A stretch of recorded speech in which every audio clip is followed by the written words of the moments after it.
Alors, je voulais juste vous dire bonjour, vous souhaiter un beau dimanche et avertir les uns les autres que je vais faire un direct très prochainement pour parler de ce que nous proposons parce que j'entends un certain nombre de nos followers et de nos amis sur Facebook qui demandent qu'est-ce que nous proposons, que nous appelons à un boycott des soi-disant élections au Togo. Nous n'appelons pas à un boycott. Nous disons tout simplement que l'option électorale ne fait pas partie de nos réflexions. C'est-à-dire que nous ne réfléchissons même pas sur les élections, quoi. Donc, c'est même pas une question de boycott. Donc, le Moltra ne propose pas un boycott des élections, puisque l'élection ne fait pas partie de nos hypothèses de travail. Nous l'avons toujours expliqué. Nous avons toujours dit pourquoi les élections ne font pas partie de nos armes possibles. Parce que tout simplement, l'État africain et l'État togolais, dans leur constitution actuelle, ne sont pas capables d'organiser quelque élection que ce soit. Donc, nous sommes en face d'un problème colonial et dans l'histoire de l'humanité, aucun problème colonial n'a été résolu par des élections. Donc, l'élection ne fait même pas partie de nos hypothèses de travail. C'est clair. Donc, nous n'appelons pas un boycott des élections. Les partis politiques institutionnels qui veulent aller à ces soi-disant élections peuvent continuer à y aller, mais nous travaillons sur l'hypothèse d'un soulèvement populaire organisé.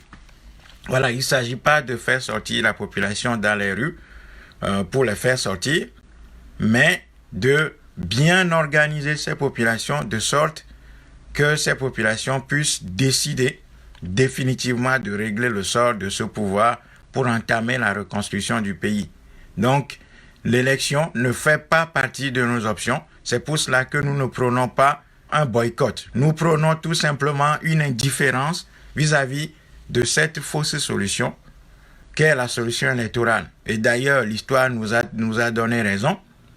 Si nous prenons les 5 ou 6 élections présidentielles qui sont déroulées au Togo depuis 1993, donc première élection présidentielle 93, après 98, 2003, 2005, 2010, 2015, eh bien, c'est clair que continuer à raisonner sur un schéma électoral, c'est vraiment être dans une idiotie pas possible. Voilà. Et ceux qui ont été à ces différentes élections peuvent tout simplement témoigner du fait que ce régime-là, n'étant pas du tout fondé sur le consentement populaire, sur la voix des populations, eh bien ce régime n'a rien à foutre de ce que le peuple vote dans les urnes. Donc l'élection n'est pas du tout une des solutions adaptées aux problèmes togolais. C'est pour ça que nous disons tout simplement que l'élection ne fait pas partie de nos hypothèses de travail. Ni le dialogue, ni les médiations, ni une rébellion armée, parce qu'il y a certaines personnes qui disent souvent, oui, on va trouver des armes et tout ça, ça c'est du rêve. Ça fait plusieurs années que les Togolais parlent des armes et des choses comme ça. Ben, le contexte géopolitique dans lequel nous sommes ne nous donne pas ces instruments-là. Nous ne pouvons pas non plus compter sur une intervention étrangère parce que le contexte géopolitique ne s'y prête pas et personne ne va venir nous sauver au Togo. Nous ne comptons pas sur les médiations, donc CEDEAO, francophonie, Union européenne, UA, parce que le Togo a expérimenté tout ça. Ce n'est pas des solutions adaptées. Il y a des gens qui pensent qu'il faut prier, donc les solutions spirituelles, religieuses, pour convertir, pour toucher les cœurs des dirigeants dictatoriaux au Togo et ailleurs en Afrique. Ça ne fait pas partie de nos hypothèses de travail. Il y a des gens qui pensent qu'il faut appeler incessamment au dialogue, aux réformes et à tous les instruments de cette nature. Ça ne fait pas partie de nos hypothèses de travail parce que nous connaissons très bien l'histoire. Nous savons quelles sont les ruptures et les constantes de l'histoire. Donc, nous ne travaillons pas du tout sur ces hypothèses-là. Et étant donné que l'ensemble de ces soi-disant solutions ne font pas partie de nos outils de travail, le seul instrument sur lequel nous travaillons et sur lequel nous réfléchissons depuis des années, c'est l'organisation d'un mouvement populaire. Parce que au sein d'une nation, au sein d'un pays, le seul instrument qui soit véritablement puissant et qui soit au-dessus de tous les autres instruments de décision, c'est le peuple. Mais le peuple de manière organisée. Pour le moment, le Togo connaît une situation de blocage parce que les populations ne sont pas organisées. La peur domine, la peur prédomine. Il y a une désorganisation totale. Il n'y a pas de structuration. Depuis 30 ans que nous faisons cette lutte-là, nous n'avons pas pris le temps de former la population. Nous n'avons pas pris le temps de l'organiser véritablement en détachement total et complet de l'agenda du système. Donc ne pas suivre le programme et l'agenda du système et de son opposition institutionnelle qui l'accompagne. Élaborer une planification stratégique en fonction de ce que nous allons faire et de ce que nous voulons faire et en fonction des difficultés que nous avons sur le terrain. Nous sommes tout à fait lucides sur tout ça. Et donc, nous sommes d'une génération qui ne veut plus du tout travailler sur des hypothèses ou des solutions envisagées telles que les élections, le dialogue, l'intervention armée, prier pour un coup d'État, réfléchir sur des élections et ainsi de suite. Toutes ces solutions-là ne font pas partie de nos réflexions. C'est pour ça que si les gens considèrent ce que nous disons depuis plusieurs années et notamment ces derniers temps en disant que les partis politiques de l'opposition traditionnelle doivent se retirer de ce processus électoral comme un appel au boycott des élections, c'est que les gens ne comprennent pas ce que nous sommes en train de dire. Nous ne réfléchissons même pas, en ce qui nous concerne, sur les élections. Ça ne fait pas partie de nos axes de réflexion. Voilà. L'élection au Togo ne fait pas partie de nos outils de travail.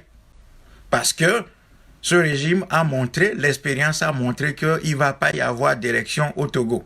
Pour des raisons purement pratiques et liées à l'expérience, au vécu. Voilà. Ensuite, pour des raisons purement historiques et idéologiques, l'élection ne peut pas résoudre un problème colonial. Donc, nous ne travaillons même pas sur ces hypothèses-là. Nous allons continuer à réfléchir sur comment arriver à mobiliser notre peuple, le former, le structurer et le mettre en mouvement contre ce pouvoir. C'est ça notre hypothèse de travail. Donc, ceux qui comprennent ce que nous disons comme un appel au boycott, c'est qu'ils n'ont pas bien compris la logique dans laquelle le MOLTRA s'inscrit. Et donc, je voudrais pouvoir préciser ça et dire aux gens que nous n'appelons pas un boycott de ces soi-disant élections qui n'en sont pas une, parce que ce régime va rester, Faure Gnassingbé et ses amis resteront au pouvoir, avec le soutien de l'étranger, à commencer par la France. Ça, c'est clair. Donc, peu importe le candidat qui sera positionné en face de Faure Gnassingbé, c'est clair que ce gars-là et ses amis resteront au pouvoir. Voilà. Parce que l'élection ne fait pas partie des outils sur lesquels est fondé ce pouvoir-là. Donc, clairement et simplement, nous sommes en train de travailler, de réfléchir de manière constante sur la mobilisation, l'organisation, la structuration de nos populations, de nos peuples, de sorte à le rendre véritablement capable de pouvoir agir. Et il ne faut pas croire que ce travail-là est impossible. Il y a dans l'histoire de l'humanité des pouvoirs plus puissants que ceux du Togo, mais le peuple est arrivé à bout de ces pouvoirs-là. Donc il y a des choses sur lesquelles nous devons travailler. Je parle tout à fait de la confiance retrouvée en nous-mêmes, en tant que peuple, de la capacité à dépasser la méfiance que ce pouvoir a construit parmi nous depuis des siècles et des décennies maintenant.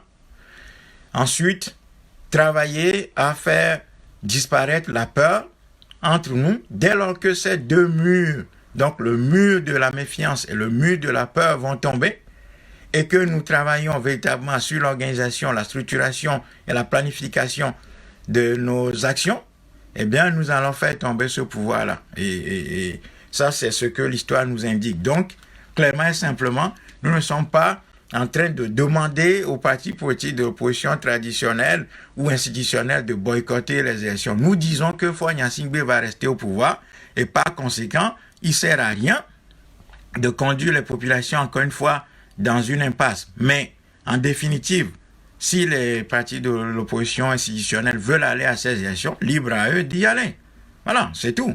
Voilà. Mais nous disons simplement que le peuple togolais qui cherche des solutions, des patriotes qui réfléchissent sur le sort du pays et sa reconstruction ne doit pas s'inscrire dans cette fausse dynamique électoraliste qui ne va déboucher que sur la confirmation de Faure Gnassingbé et de ses amis au pouvoir. Donc c'est comme ça qu'il faut réfléchir.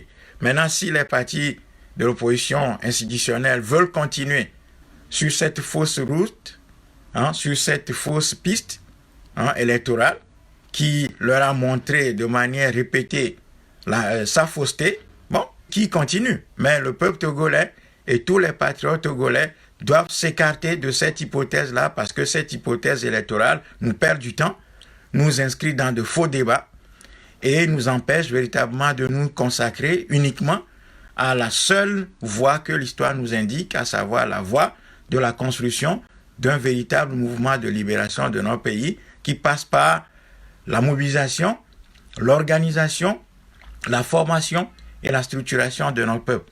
Voilà. Et donc, je voudrais préciser ça aujourd'hui et avertir les uns les autres que dans les heures ou les jours à venir, je vais m'atteler à préciser ce que le MORTRA propose comme solution, parce qu'il y a beaucoup de gens qui me demandent maintenant, puisque vous demandez que les partis politiques boycottent, parce que le mot boycott ne fait pas partie de notre vocabulaire, ces soi-disant élections, alors qu'est-ce que vous proposez? Oui, nous proposons la constitution, la mise en place d'un véritable mouvement patriote capable de pouvoir former notre peuple et lui donner les instruments pour un soulèvement populaire en forme de tsunami qui va renverser ce régime et ensuite entamer la reconstruction du pays.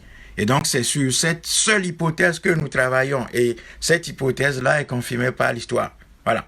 Et donc, nous allons préciser dans les jours et les heures à venir le rôle de chacun des acteurs, donc les gens à l'intérieur du pays, les gens de la diaspora, nous qui sommes de la diaspora, quel doit être notre rôle dans cette phase-là, dans cette dynamique de soulèvement populaire organisé. Quelles sont les étapes que nous devons franchir et quelle est la planification stratégique qui doit être la nôtre, quel est le calendrier, quelles sont les combinaisons tactiques que nous devons mettre en place pour pouvoir y arriver, à quelle échéance nous devons déclencher les hostilités. Donc ça, c'est les questions qui se posent à nous et surtout comment arriver à vaincre le mur de la méfiance et de la peur que ce régime a érigé parmi nous et entre nous depuis 5 décennies maintenant. Donc ça, c'est des axes prioritaires sur lesquels nous allons travailler. Et c'est pour ça que nous ne réfléchissons même pas, c'est même pas une hypothèse de travail pour nous sur les élections. Voilà, tout simplement. Alors sur ce, je vous salue fraternellement et vous souhaite un bon dimanche et que chacun continue à réfléchir sur l'ensemble des points que je viens d'évoquer et que nous puissions commencer à travailler, à aller les uns vers les autres, trouver des patriotes dans notre environnement immédiat et lointain, essayer de redonner de la confiance, du courage à notre peuple, lui dire que ce pouvoir-là, malgré ses atouts d'une puissance redoutable, invincible, n'est pas du tout invincible et que l'histoire nous a déjà donné la victoire. Maintenant, à nous de savoir construire cette victoire-là, remplir les conditions pour pouvoir l'acquérir. Parce que de toutes les façons, des régimes comme celui du Togo, le régime franco-gnassingbé, sont des régimes qui sont condamnés d'office par l'histoire et qu'à partir du moment où le peuple retrouve sa capacité d'action en se débarrassant de la méfiance et de la peur, connaître les faiblesses stratégiques de ce régime-là, eh bien ce régime ne peut plus tenir. Et donc c'est sur ces questions-là que nous devons travailler et non sur des fausses pistes électorales ou des pistes du dialogue ou de l'espérance en une intervention étrangère ou de l'intervention de l'armée ou encore à la confiance ou à la conscience retrouvée de la tyrannie et de ses animateurs. Nous n'avons pas besoin de faire la prière ou des choses comme ça. Nous devons continuer à travailler sur la seule hypothèse que l'histoire nous indique. Et c'est ça qui est notre devoir. Nous n'avons pas d'autres réflexions à mener, aussi bien en ce moment que dans les temps futurs. Voilà. Donc, sur ce, je vous salue. fraternellement et appelle la protection et la bénédiction de nos ancêtres, aussi bien sur vous-même, sur vos proches et ainsi que sur l'ensemble de vos familles et connaissances. Donc, nous devons continuer à travailler dans ce sens-là. À très bientôt.